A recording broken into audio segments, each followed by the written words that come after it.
Hello, my name is Lauren Bass, and I am the owner of Bass Consulting, as well as the author of Minority Negotiations.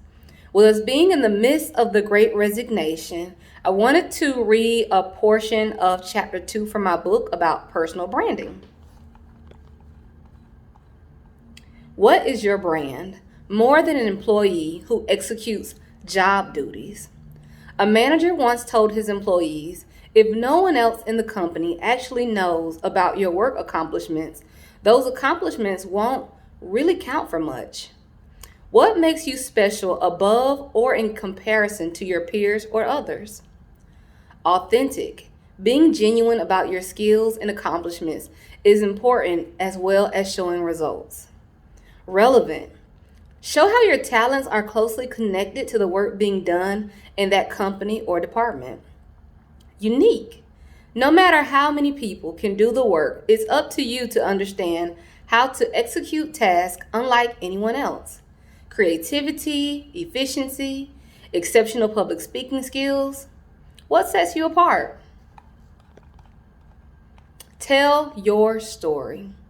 By discussing your transferable skills and/or accomplishments to show the hiring committee or manager what makes you a good fit for the position will increase your chances to make a counteroffer that will be accepted. During an offer negotiation, I went from making $33,500 to over $47,000 within 2 months by discussing my accomplishments in previous roles. Being in the education industry, I emphasize how I help previous students and departments understand their goals and map out SMART goals to obtain them. Understanding your accomplishments rather than your job duties is important because it will set the tone for what you are bringing to the organization. You should be able to list at least 3 accomplishments in your work history that will help you excel in your new role. So let's break down the difference between job duties and an accomplishment. Job duties are tasks or exceptions that you perform, tasks or expectations that you perform in general. Duties are virtually the same for any employee in a similar role. An accomplishment is the work that is both measurable and unique to the work that you completed. So the way how I have my resume set up, I list several accomplishments and then the job duties. I was doing people's resumes for a little while. I stopped. I don't know if I'm going to go back to doing it or not.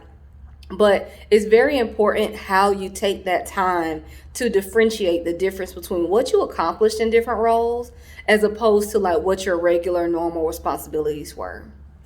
And try to use as many quantities as possible, numbers.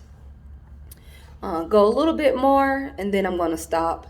You won't become known and respected in your company if you don't know the unique value that you provide and how to connect that value to your company's overall mission. Did you know that 85% of hiring managers report that a candidate's personal brand affects their hiring decisions? 85%. Your personal brand is a reflection of your professional reputation. It should focus on your strengths and communicate the unique elements that you bring to the role. You can exhibit your brand during the interview by how you dress, storytelling, or expressing your work history using detailed examples, as well as how you effectively engage with the committee or hiring manager. Your personal brand will indicate to employers whether you will be the right fit for the position. This is a portion of Chapter 2 in my book, Minority Negotiations, that can be found on Amazon as well as Barnes & Noble.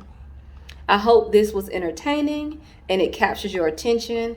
And if you are in the market to job search or you're currently job searching or you're considering different opportunities that have been presented to you, check out my book, Minority Negotiations by Lauren Bass.